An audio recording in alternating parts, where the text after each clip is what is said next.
Bom, a gente aqui já tem uma ideia, né, da minha admiração e da alegria de poder estar aqui conversando com a Maria Thaís para essa edição da revista Questão de Crítica, né, que nessa edição vai se dedicar a pensar e a expor as múltiplas possibilidades de reflexão,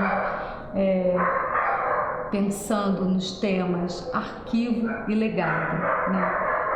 E eu acho que eu queria poder começar, né, com essa questão, né, como é que desse teu legado, né, como é que é do trabalho do estudo sobre esses encenadores, esses diretores russos e a relação, né, com você diretora, Maria Thaís, né? Eu fiquei pensando se você podia falar um pouco pra gente. Enquanto você estava falando agora, eu primeiro queria agradecer, né, a conversa, o convite, o interesse, essa coisa da gente partilhar processos e conversas sobre teatro, é sempre com alegria, assim. A segunda coisa que, enquanto você estava falando agora, você falou nas duas palavras arquivo e legado, eu me lembrei de uma coisa que o Eduardo Ribeiro de Castro, que é um antropólogo que a gente estudou, continua estudando os escritos dele, que eu acho que é um pensador contemporâneo aí sobre o mundo ameríndio e sobre cultura brasileira fundamental, culturas brasileiras, vamos dizer assim. E o Eduardo, ele fala que existem dois modos de pensar as culturas do esquecimento e as culturas da lembrança, da memória, né? Quando você falou a palavra arquivo, me veio um pouco essa imagem, né, da memória, daquilo que a gente guarda, daquilo que a gente acumula. E ele diz, né, as culturas fundadas na memória, elas acumulam, elas estão fundadas nas bibliotecas, na escrita, na propriedade privada, né, nos nomes que vão passando de um para o outro. E uma outra coisa que são as culturas do esquecimento, por exemplo, as culturas ameríndias, né? Onde não tem... onde a cultura, por exemplo, onde os mortos, depois de 2 gerações, eles já pertencem a todos, eles viram mito. Né? Não é que o esquecimento não é não lembrar, não ter reminiscência. O esquecimento é você... transferir aquilo que é conhecimento para um campo mais coletivo, né? Então eu fiquei pensando, essa é uma questão que me interessa muito. Eu entro no teatro por uma porta que eu acho que, né, no Rio de Janeiro, escolas de teatro, fiz Martins Pena, depois fiz Unirio, e eu sempre fui muito ligada com aqueles que me antecederam, assim, essa perspectiva mesmo de quem te antecede de alguma maneira. Eu era muito curiosa, porque na verdade a gente vivia sob uma ditadura e aqueles que nos antecederam, né, na minha geração, eles estavam fora do Brasil, na sua grande maioria. Então era um legado que eu desconhecia totalmente. Eu era muito curiosa com esses encenadores que foram Zé Celso, ou que eles saíram do país, ou Boal, e que eles não tinham... A gente não pôde ter uma relação direta com eles, não pôde com a obra deles, né? E aí na universidade isso não era uma coisa que, assim, tinha uma certa medida? Isso era falado, mas a gente não tinha o acesso à informação que a gente tem hoje. Né? A gente não tinha os arquivos, né, que a gente vem produzindo a partir dos anos 80.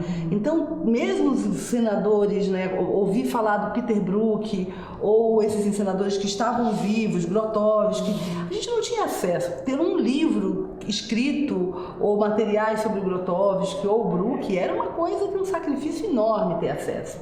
Eu sempre fui muito curiosa, principalmente com essa noção de um encenador que, como ele trabalhava com seus atores, isso sempre foi o dado que me interessava. Foi esse o lugar que você pegou, assim, foi o gancho que te pegou? Foi o elemento que me convidou a olhar para o passado, né, olhar para aqueles que te antecedem como um legado mesmo, porque são nessas relações, né, de trabalho com o humano dentro do teatro que eu acho que está a grande complexidade do teatro, né, para mim.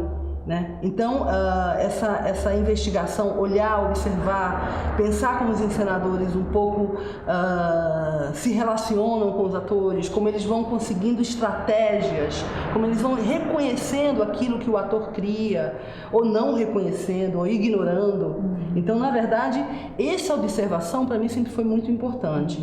Acho que na Unirio, eu entrei na Unirio no momento onde você tinha o João Bittencourt como professor, você tinha Léo Juse, você tinha o Zé Renato, e eram diretores de outra geração, né? Também observar esses caras trabalhando, porque eles vinham com códigos que realmente não eram os códigos dos anos 80, vamos dizer assim, né? Aquilo que estava posto em cena, aquilo que eu via, por exemplo, os encenadores contemporâneos mais novos produzindo. Mas esses diretores, eles tinham um modo de trabalho. Eu lembro de observar muito o Zé Renato ensaiar, porque ele convidava os alunos para ir até o Teatro da Praia e a gente ficava lá assistindo ele dirigir uma comédia. Aquele saber ali de dizer para o ator, agora você vira para cá e a piada está feita, era uma coisa que me intrigava, sempre me intrigou. Então, quando eu, na verdade, vou fazer, eu hoje posso reconhecer que isso foi algo, acho que eu não sabia antes. Não é assim, vou procurar isso. Mas com o passar dos anos, eu posso reconhecer que eu sempre fui atrás desses rastros, vamos dizer assim, que sempre me intrigou. Eu sempre acumulei textos, eu sempre fui buscando. Quando eu fui fazer o doutorado, eu descobri que o encenador que eu mais tinha guardado material era o Meyerhold. Foi por isso que eu decidi fazer sobre ele. Porque eu estava há anos guardando material sobre aquela pessoa que eu, na verdade, nunca tinha parado para estudar. Aí quando você viu, tinha um material ali, que tem um material, né, que foi se juntando, que se juntou, né, foi um arquivo, né? Exatamente. Que foi se constituindo. E aí o fato de ir para a Rússia, aí eu queria chamar a atenção para uma outra coisa assim. Nos anos 80, anos 90, eu acho que a gente também tinha uma impressão de que a gente não tinha tradição. Tinha muito esse discurso no Rio de Janeiro, eu acho, entre a minha geração, como se nós não tivéssemos uma tradição, como se o ator brasileiro fosse destituído de uma tradição.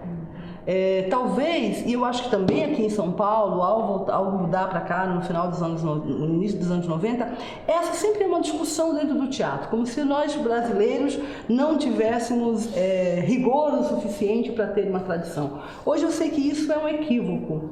Assim, eu vejo que eu era uma pessoa que talvez falasse dessa maneira e que a gente não reconhecer muitas vezes o nosso legado. Eu acho que a gente tem dificuldade muitas vezes, como artista que atua neste mundo aqui, de reconhecer o legado. Os nossos legados, eles estão vinculados, por vezes, a tradições de teatro que a gente já não pratica, mas que interferem muito no nosso modo de pensar e no nosso modo de atuar. E eu estou falando da comédia, eu estou falando do teatro popular, eu estou falando das festas tradicionais, eu estou falando de uma noção de espetacularidade que as culturas, que os movimentos culturais desse país produzem de uma forma muito rica, que nos contaminam o tempo inteiro, mas que quando a gente vai olhar isso do ponto de vista acadêmico, vamos dizer assim, a gente relega a um plano quando muito inferior, né? Ou quando muito não reconhecido como arte. Eu só fui também descobrir um pouco esse meu equívoco mesmo, né? Geracional talvez, mas um equívoco que eu também assumo como um artista, quando eu realmente fui para a Rússia. Por quê? Porque a Rússia é exatamente, talvez a gente pudesse considerar um lugar da memória, né? Como se ali tivesse uma memória. E é um equívoco também, porque a Rússia não é esse lugar do museu. O que está lá como tradição não é uma forma museológica e que depois vai sendo reproduzido de geração em geração. É vivo, é mutante. Aquela tradição está o tempo inteiro em tensão. Ela não está ali morta e sendo reproduzida. Então eu também tinha uma noção muito superficial da Rússia. Eu posso te jurar, eu não tive uma intenção também de ir para a Rússia. Foi tudo muito por acaso. E quando eu vou, eu descubro todas as tensões do teatro estão ali postas, as tensões que são contemporâneas. Ao mesmo tempo, tem uma grande diferença, que é a tradição russa, ela se dá, como toda tradição oriental, de mestre a discípulo. Ou seja, só é possível transmissão quando você estuda com o mestre, né? Aqui tem uma diferença. diferença. Nesse sentido é diferente. Muito diferente, muito diferente. Então a gente não tem nada a ver com isso.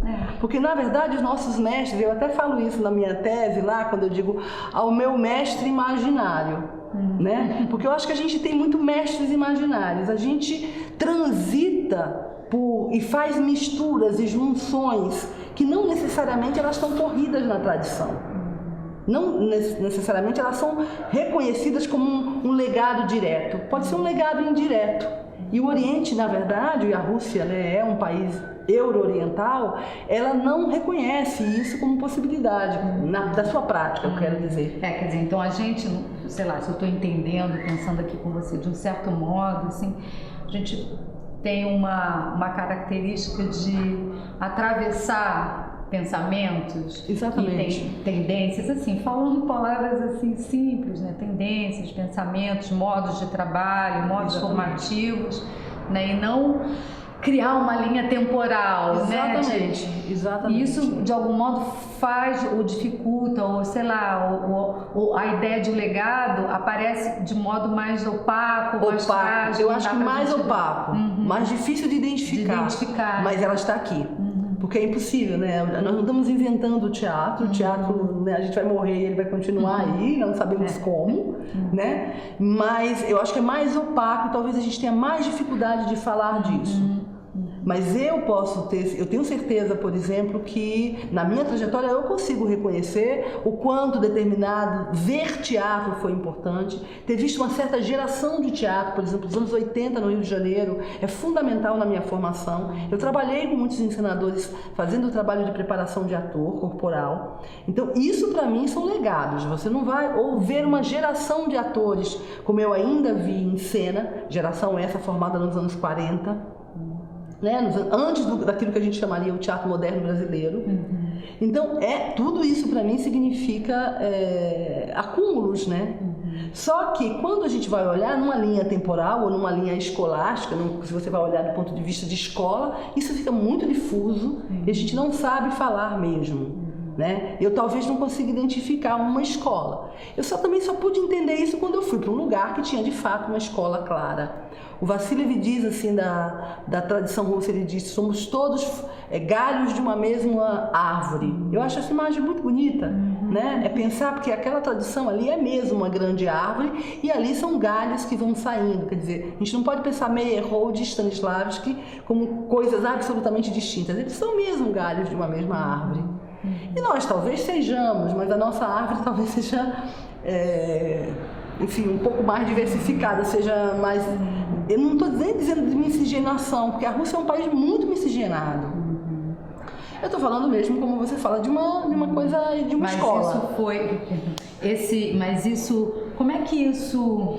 Eu fiquei pensando, né? Como é que isso, ou se essa tua relação com essa forma de trabalhar, ou de acúmulo, ou de pensar os seus antecedentes e criar vínculos com o agora, né? Como é que isso, se esses procedimentos, eles influenciaram, ou de que maneira, imagino, né? Você, nessa escolha de diretora, quando você for estudar, assim, você entra para estudar na universidade para ser diretora? Quando eu entrei na universidade, porque eu entrei na Unirio muito jovem, aí eu tranquei a matrícula, eu estava chegando da Bahia, eu conhecia muito pouco de teatro, eu dançava. Tá. Então eu tenho uma história que antes da minha formação, que só hoje eu também reconheço o quanto ela foi definidora, que é a minha experiência muito no sertão da Bahia com tradição popular. Eu dançava boi, eu dançava pastora, eu fazia, né, coisas que eram das festas tradicionais. Então você tinha uma experiência, delineando alguma coisa aqui, não imagina, você tinha uma experiência, uma relação, uma experiência com esse lugar do teatro popular. Exatamente. Né? E de corporeidade. Exatamente, né? Eu estava tendo no meu corpo isso. Quando eu chego no Rio de Janeiro, em Salvador, eu vou fazer clássico, eu vou fazer dança, eu vou fazer afro, eu vou fazer coisas que são, digamos, escolas, né? E aí eu começo com teatro também. E aí eu fui deixando, eu comecei a fazer um pouco de cinema, eu fazia um pouco de tudo, assim. E aí eu fiquei muito pouco tempo em Salvador. Eu já fui para o Rio de Janeiro já definida a fazer uma escola de teatro, fazer universidade. Entro para a Unirio e naquele momento eu decidi que eu iria para... Quando eu cheguei para fazer o vestibular, estava acontecendo um curso no Teatro Ipanema. O Teatro Ipanema estava voltando para o Rio de Janeiro, que era o Rubens Correia e o Ivan estavam voltando para o Rio naquele momento. 77 a 78. E eles estavam oferecendo um curso organizado pelo Cláudio Viana, que tinha virado diretor da Escola de Teatro Martins Pena. Eu fui para esse curso de verão. Imagino. Ali eu encontrei um outro lugar, né? Que não era a universidade. Eu não tinha nem começado as aulas na universidade. Aí eu olhei aquilo e falei, eu quero ficar aqui, né? Cláudia era fantástica também. Eu quero ficar aqui. Aí eu na verdade, saí, tranquei a universidade e fui para Martins Pena. E fiquei 2 anos na Martins Pena, até a Martins Pena ser fechada, quer dizer, o Cláudio foi colocado para fora da secretaria e tudo mais. Neste processo de 2 anos na Martins Pena, que eu tinha a Miradade, eu tive aula com a Angel, eu fazia parte de corpo e fazia parte de teatro, fazia os 2 cursos. Graciela Figueiredo, era muita gente, né? Esse povo todo foram meus mestres.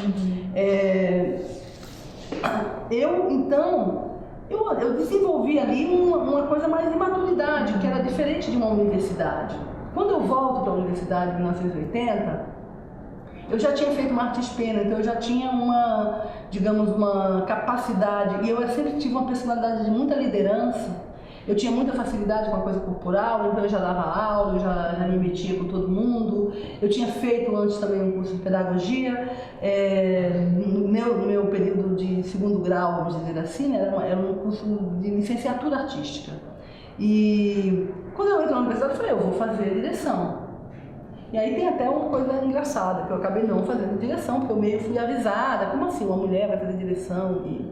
E um professor me perguntou se eu tinha condições de me bancar. E eu não tinha, eu era muito miserável, muito pobre, vivia ali não dando aula e passava fome, vivia no Rio de Janeiro ralando, assim. E aí eu percebi que eu estava muito em desvantagem com os meus colegas, né, naquele momento. Eu desisti de fazer o curso de direção muito entristecida, assim. Mas, ao mesmo tempo, eu sabia que eu tinha uma grande lacuna aí de uma aprendizagem, digamos, formal, vamos falar de arquivo e não de legado. Eu tinha legado, porque eu vinha de uma tradição, mas eu não tinha arquivo. Né? Meus colegas eram colegas que que viviam no Rio de Janeiro, que tinham visto teatro desde jovens, que conheciam a linguagem, que tinham acesso à leitura, e eu não tinha. Quer dizer, meu conhecimento era outro. Então, na verdade, o curso de teoria para mim foi uma felicidade, assim.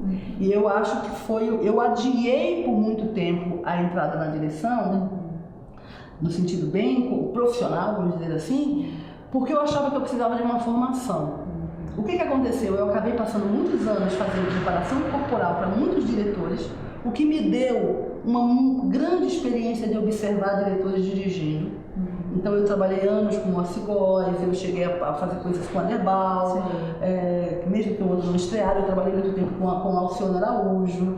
Eu fui trabalhando com pessoas que tinham, né, muito mais experiência que eu.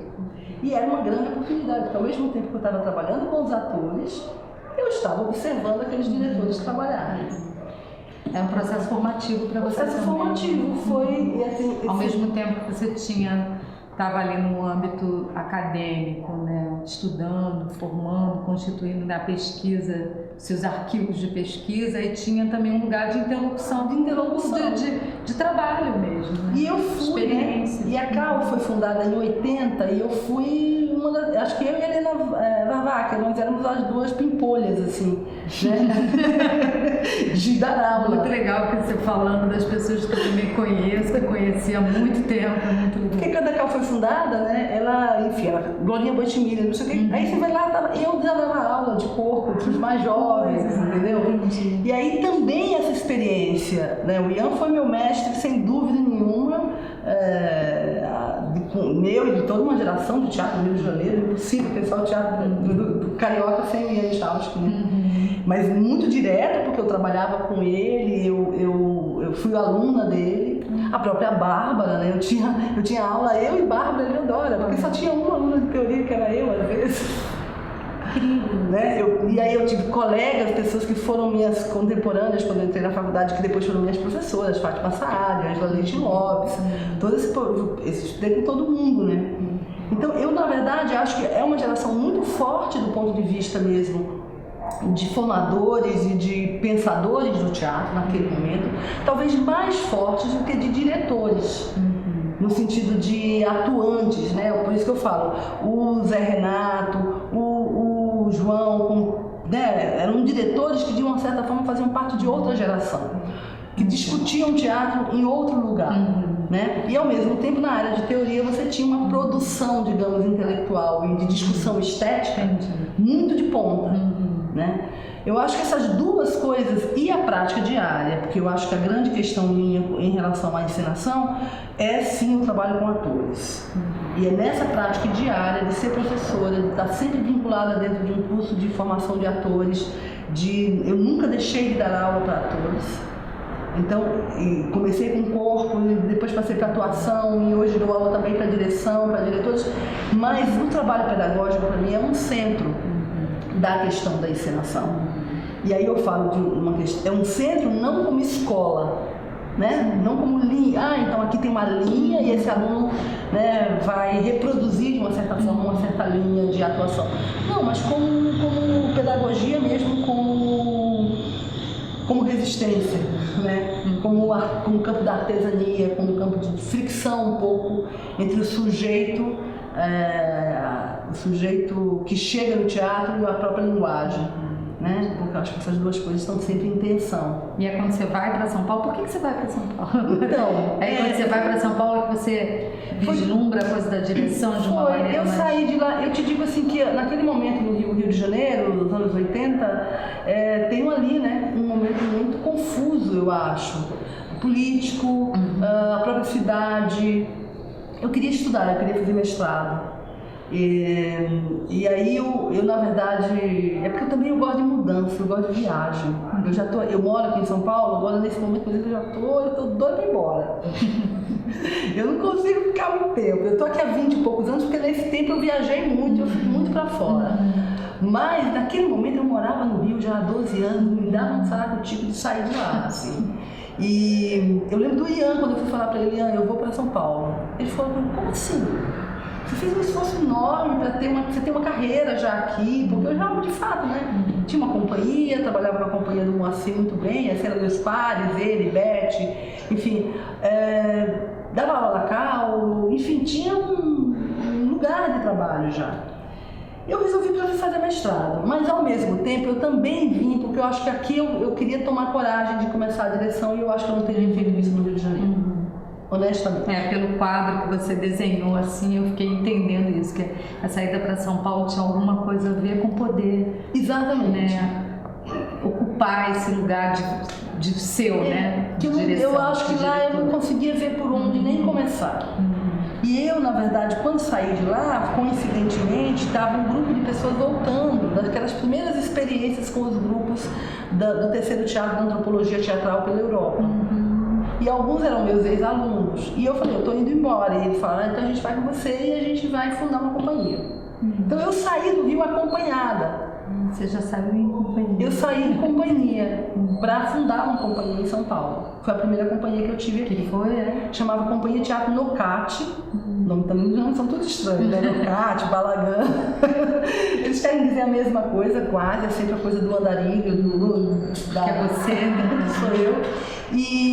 Então essa companhia, quando eu chego aqui, ela já vai ocupar um espaço junto com a companhia do Celso Soteschi, encontra um lugar para ensaiar, que é o Tendal da Lapa. A gente, na verdade, invadiu um espaço e era um condomínio cultural, como um pouco esse aqui, né?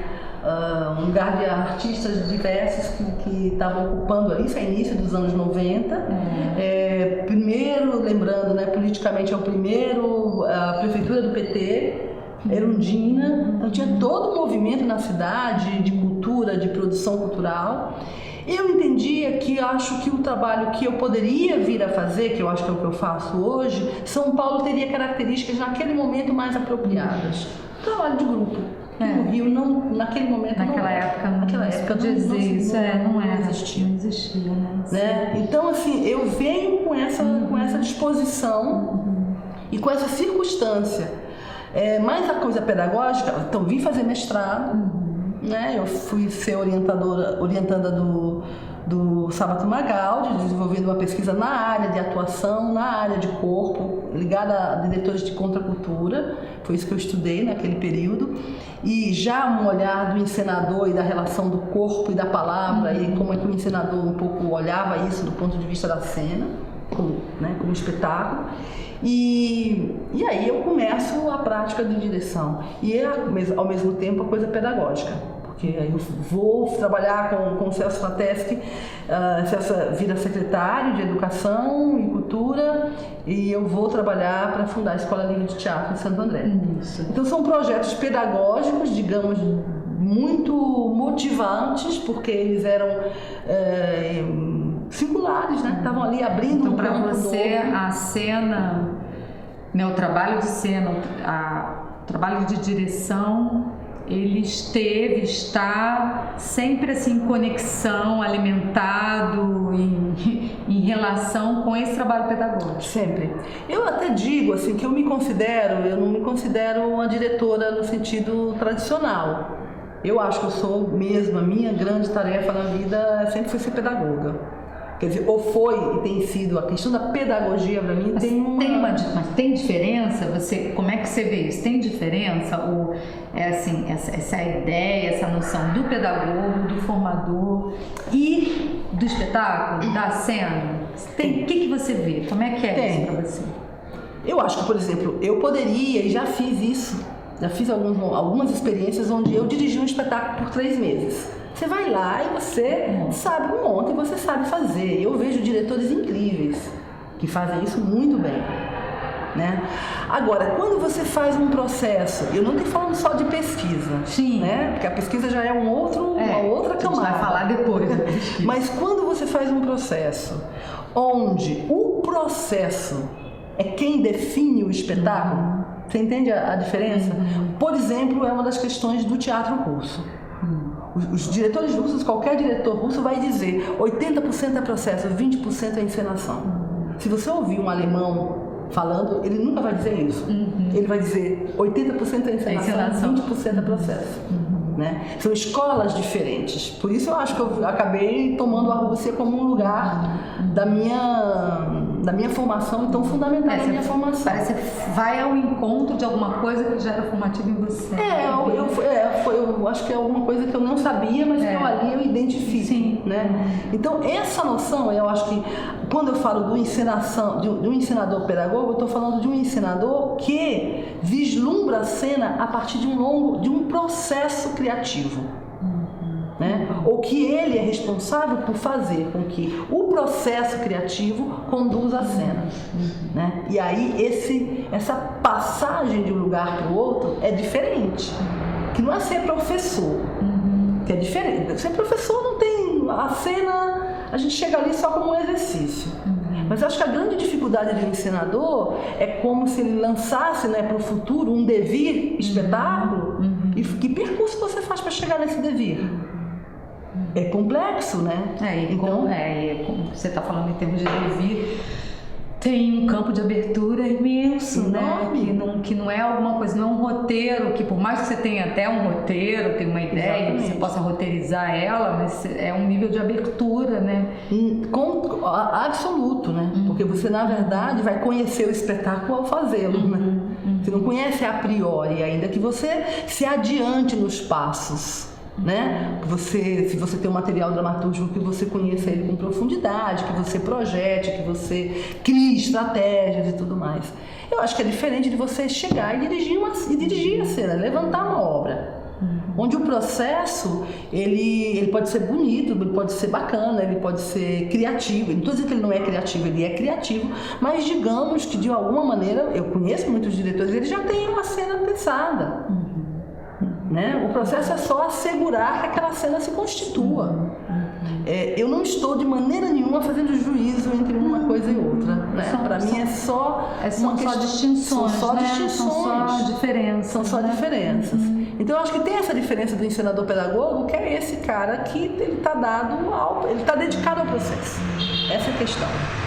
E essa é uma, não sei, isso é uma característica assim fundamental, assim, de base da criação da companhia da CIA que você dirige agora, da CIA Balagan? Como é que você foi um pouco assim? A primeira companhia que eu dirigi, né, eu acho que eu ainda muito imatura também, fui bater na cabeça. Acho que direção é um trabalho muito exaustivo, muito solitário e muito difícil. Eu acho que principalmente a gente precisa ter maturidade emocional, estrutura emocional. E aí eu entendo meus professores lá de trás olhando para mim dizendo: você acha que você banca? E né, dizendo: não entre não, porque você não vai bancar. E eu talvez acho. Hoje eu posso dizer isso para os meus alunos, né? E entendo mesmo, entendo, porque eu acho que ainda hoje eu fraquejo muito, né? Acho que a direção ela te exige uma acuidade, uma escuta enorme. Quando essa companhia agora é criada, a Balagan, que tem 15 anos, eu tinha fechado a primeira companhia, trabalhava com muitos grupos aqui em São Paulo, assim, ali, tinha muitos ex-alunos, muita gente, muitos parceiros que eu fui encontrando, todo mundo disse: você não vai dirigir, você não vai dirigir, você não vai dirigir, você não vai dirigir. E foi o momento que eu fui para a Rússia. Quando eu voltei da Rússia, eu falei: tá na hora, né? Eu tinha quase 40 anos já. Então eu acho que ali eu consegui entender que as minhas pernas eram capazes de ficar em pé, assim, minimamente, né? E aí foi quando eu começo. Essa companhia nasce com esse desejo mesmo, muito mais evidente de criar processos, né? Ou de abrir processos criativos com aquelas pessoas que estavam em torno naquele momento, e principalmente o Márcio Medina, que eu tinha feito um espetáculo, eu tinha dirigido um espetáculo que ele tinha cenografado. E ali a gente viu que a gente tinha muita coisa a trocar. Eu tinha trabalhado muito com Cacá Carvalho também, eu estava ali no meio e, ok, vamos fazer uma companhia nesse sentido. Eu sei, o primeiro processo que foi o Sacro Maquia, que foi um processo extremamente doloroso, muito doloroso para mim como pessoa mesmo, assim, a dificuldade de você levar uma companhia. A gente não tinha dinheiro em lugar nenhum, a gente ensaiava na casa de uma das atrizes, e mesmo manter um grupo, e mesmo o esforço criativo, mas eu entendo que quando o espetáculo aparece, ele tem uma complexidade ali, que eu falo: bom, eu quero fazer teatro neste lugar, né? É um lugar que não é... Eu, ao invés de querer fazer com que o espetáculo fosse uma folha sem plica, sem dobras, eu queria fazer coisas que tivessem dobraduras para que as pessoas pudessem ir desvelando elas. E esse processo implicado com a formação, com o processo atorial e construção e criação também de um coletivo, você disse que você estava voltando da Rússia e dessa vez essa pesquisa na Rússia foi com Vassily. Essa pesquisa na Rússia foi ao mesmo tempo com fazendo o levantamento do material com o Meyerhold para a tese e ao mesmo tempo com o Vassily. O acompanhamento com o Vassily. Eu fui para o Vassily, eu também caí no Vassily quase que por acaso. Caí no Vassily porque o Grotowski teve no Brasil em 1996, né? E quando ele esteve aqui em 96, o Vassily veio com ele. Veio para participar das mesas. E ali numa conversa, um dia, me perguntaram: e você faz o quê? E eu falei: eu sou diretora. E aí você quer dirigir o quê? E eu falei: eu queria... Quem te perguntou isso? O Grotowski. Te perguntou: você quer dirigir o quê? Você quer fazer o quê? Eu falei: benção, né? Porque você já morou fora? Me perguntaram. Eu falei: não, nunca morei fora do Brasil. Mas o que você gostaria de fazer? Era uma conversa entre várias pessoas e eu tava... Aí eu falei: eu gostaria de acompanhar o trabalho de um diretor que é formador de ator de fato, mas que é encenador. Porque eu sabia que a minha coisa, eu não queria ir para o work center, entendeu? Não era isso. Aí você... Eu queria um ensinador, alguém que tivesse a prática da encenação, mantendo a prática da encenação. Então por isso que eu falei dessa forma. O Vassiliev tá aí, Vassiliev é o maior diretor de atores hoje, assim, no sentido, né, de uma prática muito rica, e tem um teatro lindo. Enfim, e ali eu tive a oportunidade de ser chamada. Aí me abriram a possibilidade de eu conversar com ele, eu fui, eu já estava indo para a Rússia fazer a pesquisa. Sim. E ele me acolheu no teatro dele. E aí me acolheu mesmo, eu cheguei, primeiro dia, segundo dia, já me botou numa sala com atores trabalhando, dando aula para os atores. Ah, é? Mas será meu parco russo, um parquíssimo russo. Mas que coisa, né? Assim, ele já te colocou trabalhando, e aí como é que era? Ele ia te orientando, supervisão? Não, ele me chamou no primeiro dia e eu fui com uma pessoa que é a Helena Vassina, que foi minha queridíssima amiga e me acolheu lá também. E então ele me deu, disse, olha, tem esse, eu estou fazendo um trabalho que é isso, isso e isso. Ele sabia que eu dançava, que eu trabalhava, ele tinha as informações um pouco. Então eu quero que você faça um trabalho com esse grupo de atores. Ele estava interessado. Você estava também que você estava levando. Então você vai ficar acompanhando o que você, né? Ele foi abrindo todas as portas para mim, todo o sistema do próprio teatro, de vídeo, de tudo. Eu tive acesso a tudo, realmente. E ao mesmo tempo eu tinha minha tarefa de trabalhar. E quando ele precisava de uma outra coisa num outro grupo, aí ele me chamava, e assim eu acabei entrando pro grupo da Ilíada, que foi então o processo que eu acompanhei durante praticamente 8 anos. Porque eu fiquei voltando, depois que eu voltei de lá, eu voltei várias vezes, aí já convidada por ele, para ficar 2 meses, 3 meses, para continuar trabalhando no processo de criação de um espetáculo. Então a formação da Cia Balagan, como ela foi se constituindo, tem muito a ver, né? Com essa relação. E ela foi paralela, né? Eu vinha, voltava, trabalhava aqui, voltava para lá. Então, assim, ela foi bem paralela. Eu acho até que eu olho, que a gente acabou não fazendo um encontro lá na sede, a sala tem a ver com o espaço. A sala que a gente tem aqui tem, obviamente, com toda a diferença, mas tem a ver um pouco com o espaço que eu vi lá do Vassiliev. Eu lembro que no dia que eu entrei no teatro, primeiro dia, eu falei, eu estou em casa. Entendi. Eu sabia que eu estava em casa. Um lugar, de fato, consagrado ao teatro. Os russos, eles dizem uma coisa que eu gosto muito. Eles disseram para mim, disseram para os meus parceiros, atores aqui da Companhia Balagan, o Yuri Alstis, que é também russo, parceiro também, ex-parceiro do Vassiliev, grande amigo, pedagogo. Ele um dia, depois de muito tempo trabalhando, um mês com os atores, ele disse para os atores, vocês vivem a vida e visitam o teatro. Para um russo isso é impossível. A gente visita o teatro, a gente visita a vida e vive o teatro. Essa tensão, o olhar, esse lugar do teatro como um lugar tão importante quanto a vida, eu pude ver claramente na Rússia. Isso significa como pensamento, como tradição, como formação filosófica, como investimento dos artistas e da própria sociedade. Né? Que lugar o teatro ocupa, como essa construção é histórica, a gente pode entender ela historicamente, mas a gente vê ela concretamente. O que é encarnar? Né? A tal palavra que o Stanislavski usa, né?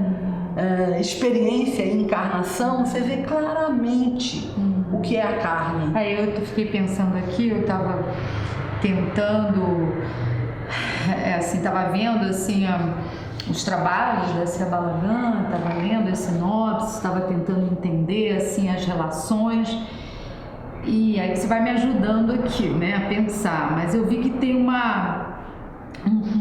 momento que é um trabalho da trilogia da clausura, não é isso? Que são foi Sacromaquia, a Tauromaquia e o último Zapad, né? E aí, a Besta na Lua entrou como um espetáculo. Ali foi um trabalho de direção. A Besta na Lua foi um trabalho de direção. E aí eu fiquei vendo esses trabalhos, claro que eu já estava pensando, que eu assisti o Recusa, né? no Rio, e assisti o Prometheus, né? Que foi assim, na verdade, que eu te conheci, eu fiquei assim encantada assim com o trabalho, e assim, essa relação de ser professora, né? Isso que também a gente tem em comum, e a sua fala, eu fiquei muito interessada.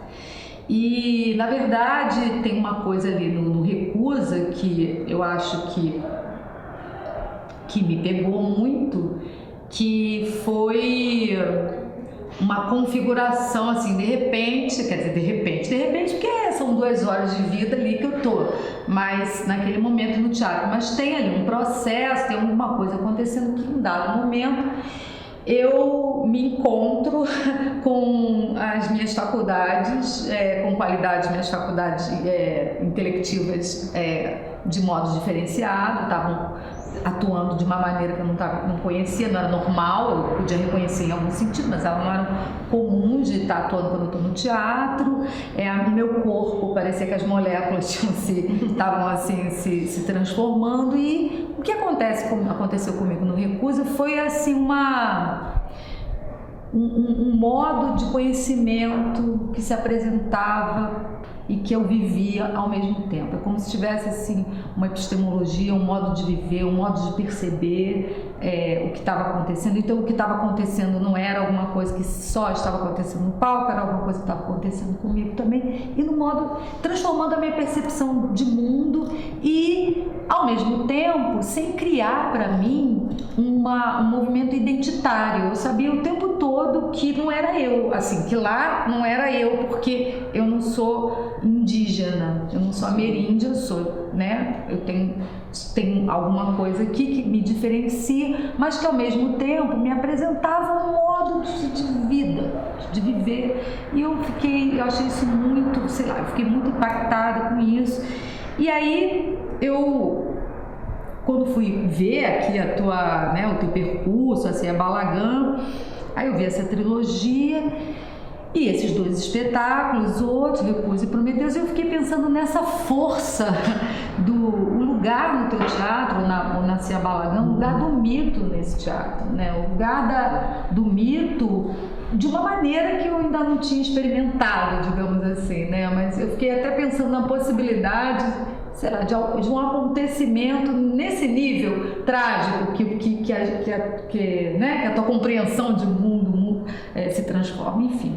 Mas eu queria, né, ver se você podia, se te interessa e acha que tem a ver isso, poder falar alguma coisa, porque me parece que vendo o percurso dos trabalhos, tem um lugar do mito muito importante, que mesmo de uma maneira diferenciada aqui, né, no tauromaquia, na sacromaquia, né, que eu entendi melhor, é diferente ali do Recusa e Prometheus, mas tem, se você pudesse falar pra gente. Acho que eles todos são um percurso, né, para chegar ao Recusa. A Recusa, de fato, é um dado novo. Quando eu digo novo, não é de novidade, não. Ele foi um dado singular, né, na trajetória da companhia.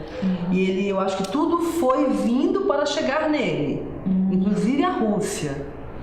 Né? Acho que assim, inclusive o Meyerhold, entendeu? A primeira coisa talvez que sempre me fascinou, e quando eu escolhi estudar o Meyerhold, era a ideia de polifonia. Eu sempre acho, eu acho que eu tenho uma percepção do mundo que eu gosto, tudo que eu gosto mais, assim, que eu me sinto mais tentada, curiosa, aquilo que é plural. Eu tendo sempre a ouvir coisas e, sabe, gostar de tensões. Não gosto muito das coisas muito lineares, assim. Então, a ideia de polifonia, que era um conceito para mim meyerholdiano, ela ilumina um caminho enorme aí de criativo, e quando eu entro na zona de vou ser encenadora, vou trabalhar com isso. Essa é a primeira ideia.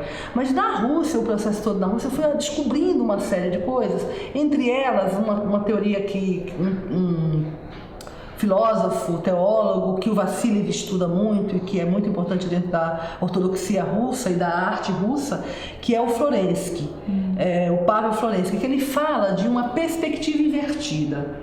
Ele diz, né, de como esse mundo, né, organizado a partir de uma perspectiva única é uma questão cultural. E nasce na Europa, fim de medievo, renascimento, e até virar um um cânone que parece que a gente tem que entender tudo, a obra tem que ter linearidade, é um dado, é um dado. Você nasce com isso, né? Exatamente. E que toda a arte russa, de alguma maneira, nunca foi pensada dentro dessa perspectiva. A arte russa sempre vai ser pensada. O que me intrigava na Rússia era dizer assim, o quanto a arte e a vida, ou seja, e eu estou falando aqui não da vida cotidiana, banal, eu estou falando da vida no sentido maiúsculo, né? Elas estão ali, são homólogas, como as formas de ser da vida conseguem encontrar formas de expressão na arte. Esse problema que se chama, né, epistemológico, que é um problema, o que é o ser e como é que você cria forma para o ser na arte, né? Ou seja, esses dois mundos, o Paulo Bezerra, que é tradutor do Dostoiévski, ele chama, são sociedades, são culturas da homologia, homólogas, porque assim, o modo de pensar um jardim tem a ver com a culinária, que tem a ver com o teatro, que tem a ver com as linguagens todas, né? E isso foi começando a me movimentar para pensar uma coisa que eu não tenho a menor pretensão de achar que eu respondo, mas que eu digo, o que me move a fazer teatro, é dizer, quais serão as nossas? Quando eu digo, eu moro neste país, eu vivo tem uma vida que se configura de determinadas maneiras, quais são as possíveis formas de arte que podem dialogar com este lugar que eu estou vendo o mundo? Essa singularidade, essa particularidade, ou melhor, essa perspectiva, né, me interessa investigar. Então, porque eu vejo a autonomia que os russos têm, o poder do teatro deles é exatamente porque eles não querem estar desligados daquilo que é o que eles são.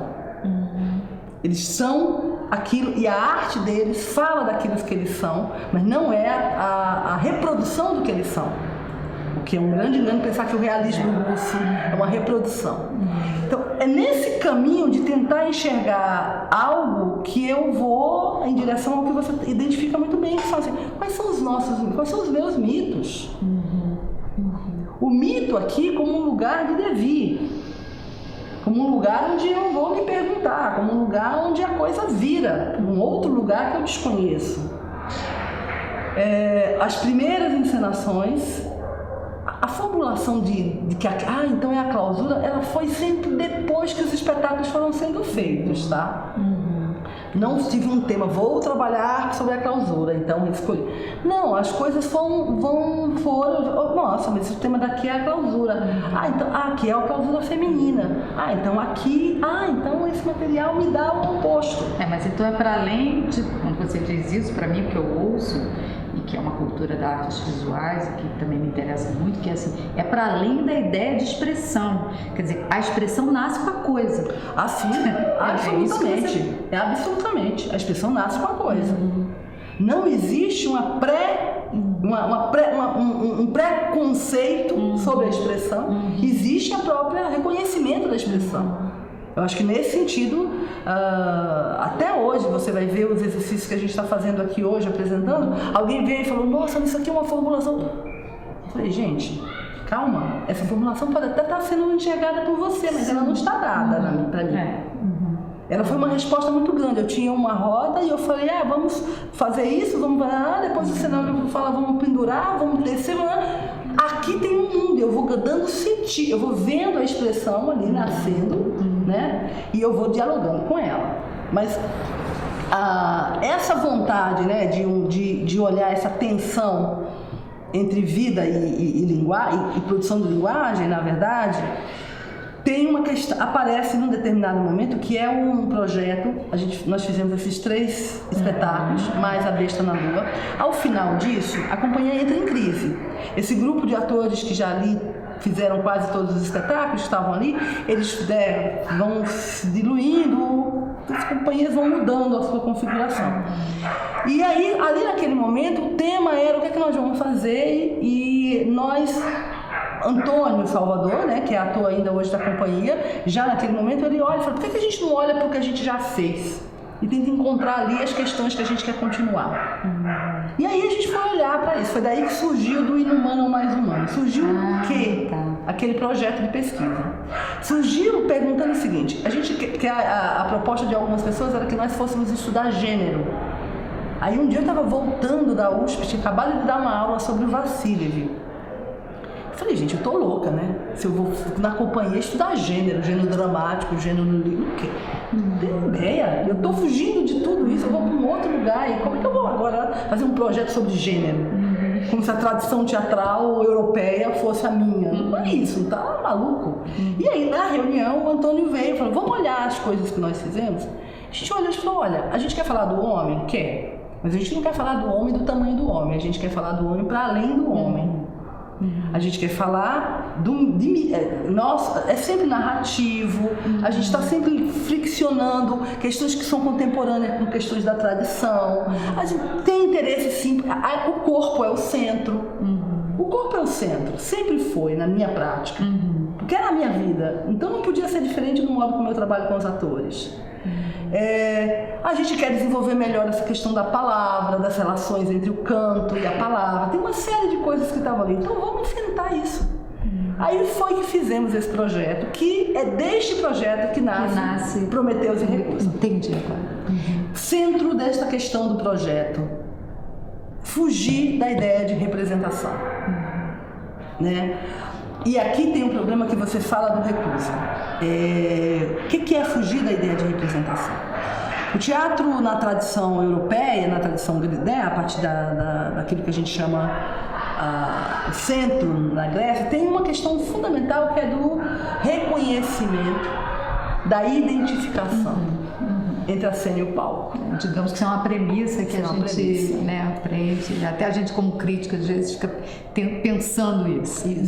Então, a minha questão, sempre, a partir daí que nós começamos a tentar se perguntar, será que é possível um teatro onde o espectador não se reconheça? Ou seja, onde o espectador encontre o outro. Não ele mesmo?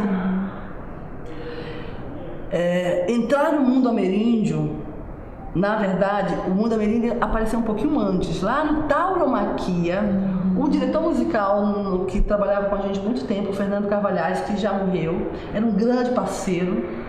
Ele era medievalista, estudou com Joe Cage, era ao mesmo tempo extremamente contemporâneo, muito... E ele olhava a cena e ele dizia pra mim assim, tá, isso é muito maluca. Você tem uma cabeça mais polifônica do que o conceito de polifonia, no sentido... Falou, eu vou te dar... E eu brigava muito com ele com algumas coisas. Porque ele queria, às vezes ele falava pro ator, não, mas então, você não quer ser mais verdadeiro? Eu falei, não. Você queria morrer, matar. Eu queria matar ele. E eu brigava muito com ele. E aí ele falou, eu vou te dar um livro que eu acho que você vai gostar. E me deu o Eduardo Aveiro de Castro. Foi então ele que foi te ele apresentou. Que me deu, 2003, a gente estava no processo.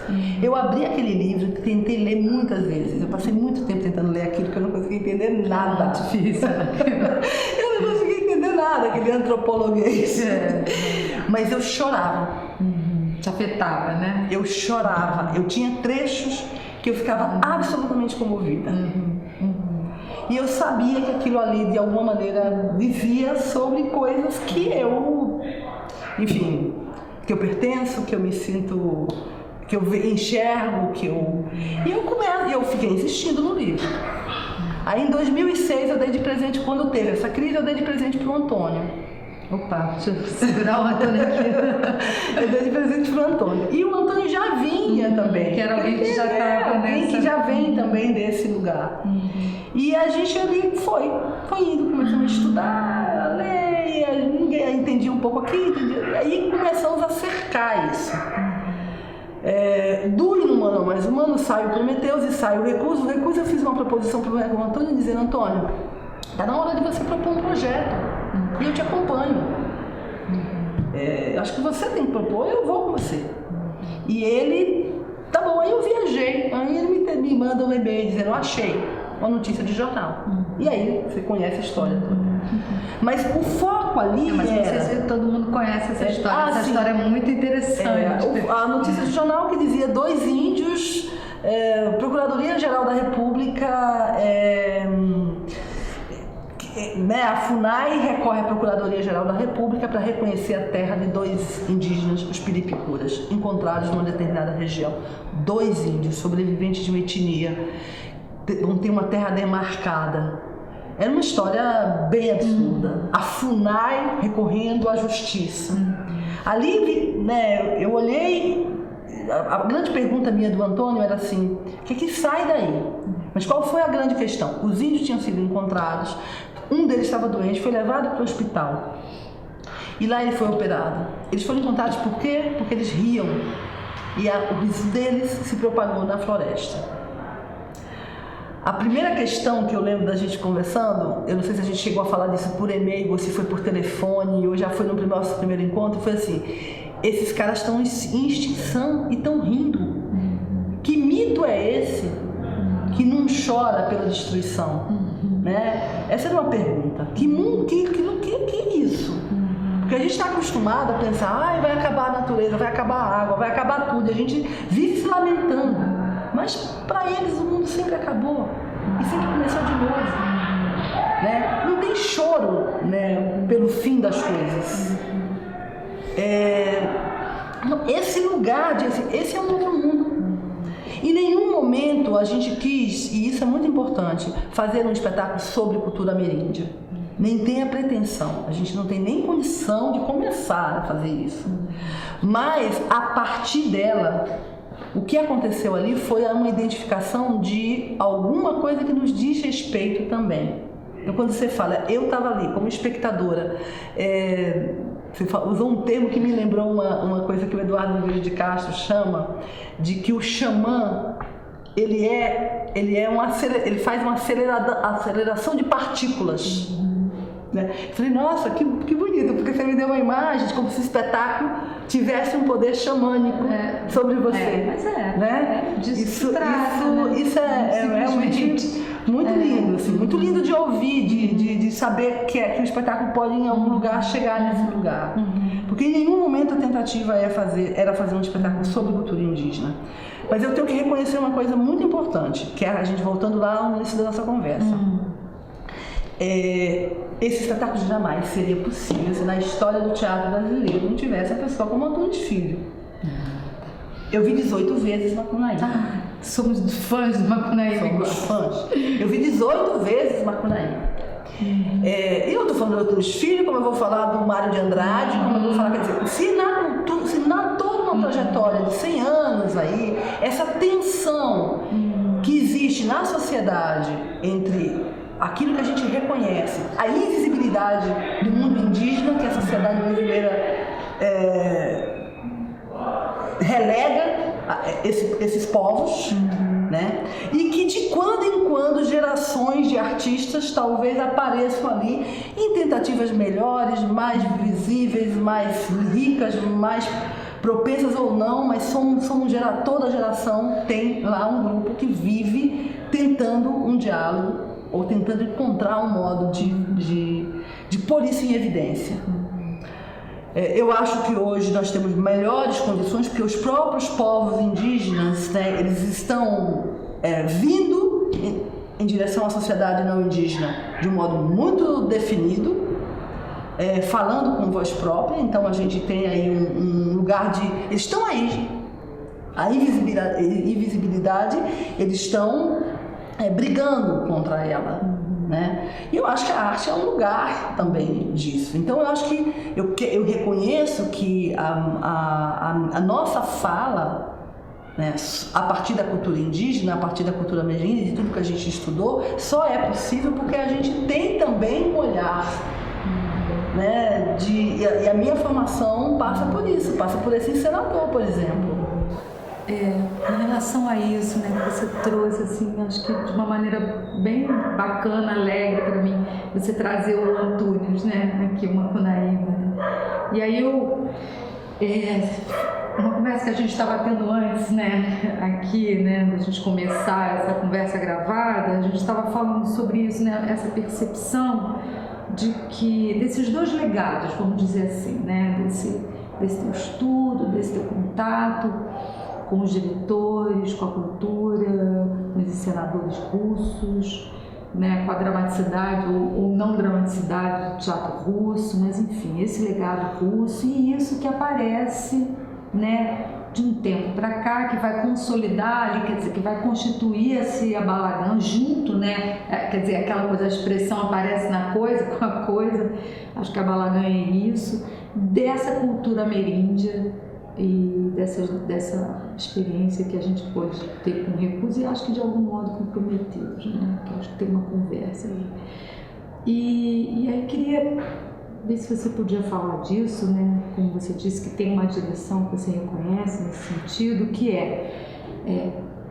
pensando assim, como esses dois legados se atravessam, né? Partindo de uma ideia ou de um pressuposto de que tem ali na nossa primeira parte da conversa sobre esse legado russo, quer dizer, a gente pode entender alguma coisa no sentido da formação do ator como centro, né? Como esse lugar do ator, a cena, essa prática da cena como prática atorial, né?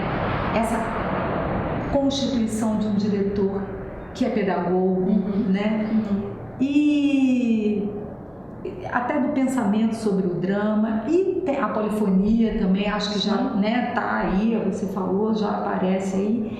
E aqui com esse outro legado mais recente, que eu acho que tá uma pesquisa, né, que tá também em andamento, que tem a ver com antropologia, que você fala do Eduardo Viveiro de Castro, dos povos ameríndios, que parece que é como, assim, na minha percepção, e aí você vai dizer, mas na minha percepção é como se fosse um lugar assim infrafino dentro do que já vinha desse outro legado, mas que agora essa dimensão da vida, como você disse, essa vida que não é a vida ordinária, né, essa vida, ela aparece, né, que é uma dimensão da vida, que é um momento em que arte e vida eu sei que é, né, porque tudo bem o legado, as nossas vanguardas históricas diziam isso, mas assim, outra coisa me parece isso agora, né? Como é que você vê isso? Faz sentido para você? Você pode comentar?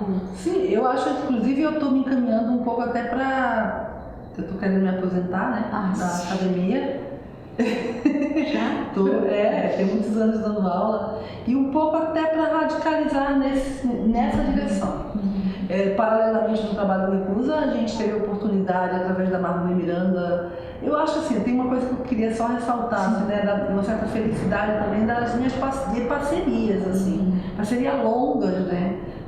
Márcio Medina é meu par, assim, par irmão, nessa trajetória ali, cortando sangue juntos, né? O Antônio Salvador, que é um ator que, né, estou falando dessa trajetória de maior tempo, a gente também tem um grupo hoje de atores muito, já 6, 7, 8 anos de trabalho. Luiz Alberto de Abreu, que na tensão, na briga, como a gente vai tentando cavar isso também na escrita dos textos da dramaturgia, que são duas coisas distintas, construindo uma dramaturgia e ele construindo um texto.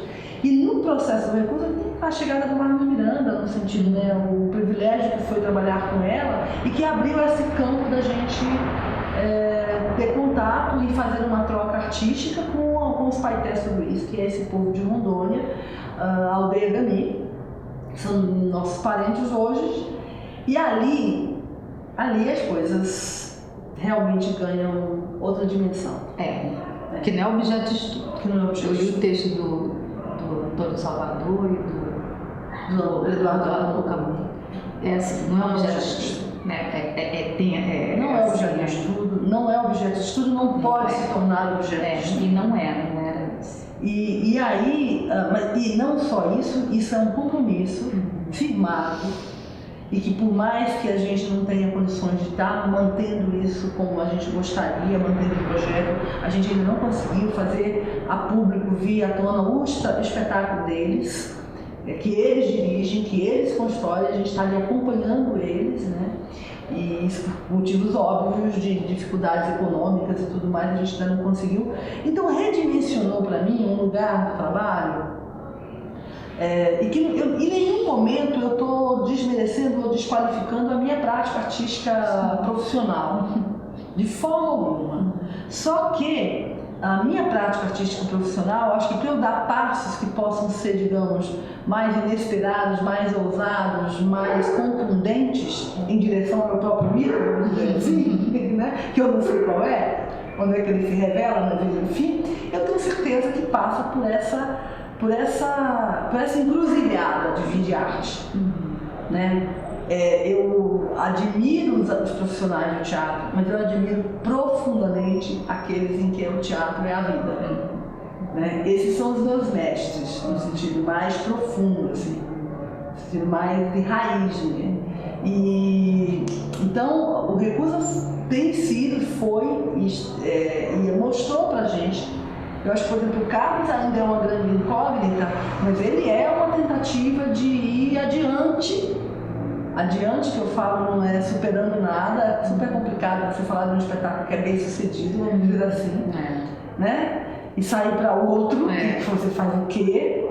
Também não é continuidade, mas acho que eu entendo questões que são das formas de expressão conectadas com outros modos de pensar a vida. Porque o que o mundo ameríndio nos revela é outro modo de pensar a vida e a existência. E eu não sou ameríndia, quer dizer, eu sou parte, né? Eu sou em parte sou, em outra parte não sou. Como diz Eduardo, para ser índia preciso coragem. Eu não tenho ainda coragem de ser índio, mas eu estou tentando. No sentido mesmo objetivo, né? De que o teatro se aproxime. Eu acho que esse é um tema super delicado, né? Porque é um tema tem uma questão teórica, passa por muitos encenadores e pensadores. Passa às vezes como um lugar já conhecido, exatamente, a gente já sabe o que é, banal. Você querendo aproximar, imagina, mas não é isso. Grotowski já fez, fulano já fez. Não é esse o problema. Não. Esse é o problema da existência, né? Como é que você existe, como é que você trabalha, como é que você constitui a tua linguagem. E principalmente como é que você articula e partilha essas experiências. Não só entre teus pares, que são aqueles que constroem com você, né? Que estão ali também fazendo a mesma coisa que você, também criando junto o mito, mas também com o público. Essa é uma questão de uma responsabilidade enorme do teatro. Eu acho que o teatro ele não é uma arte pronta. Né? Ele é uma arte que já existe, milenária, enfim, mas ele não é uma arte pronta. Ele está o tempo inteiro ali, podendo encontrar uma nova configuração. E eu tenho a impressão que para esse tempo a gente precisa... eu acho que a gente precisa mesmo entrar na encruzilhada. A gente não pode ficar preservado dentro da sala. Acho que a gente tem que ir para a encruzilhada, sabe? Cantar para os caboclos. Você quer falar um pouquinho do Cabras? Que eu até vou assistir hoje o processo do Cabras. Eu acho que é uma tentativa, assim, muito isso, assim, de ir para a encruzilhada. Isso que eu imaginei, né? A tentativa é sair dessa estrutura dramática mesmo, isso não pauta. O trabalho do ator que é muito difícil, sai da representação. Difícil, estou dizendo que a gente consegue, a gente tenta. É o ator narrador, mas é o ator nômade, em trânsito, né, que pode entrar na representação e sair dela e voltar a narrar, e que canta, e que dança, e que faz... É um espetáculo cheio de... o Abreu, né, de planos, entendeu? Então tem um acontecimento de um plano aqui, o outro que está lá não tem nada a dizer, o de lá é mítico, talvez o daqui não... É um espetáculo que tem vozes diversas, então homens narram, mas objetos também narram, a bala narra, a cabra narra, o animal, tudo tem voz.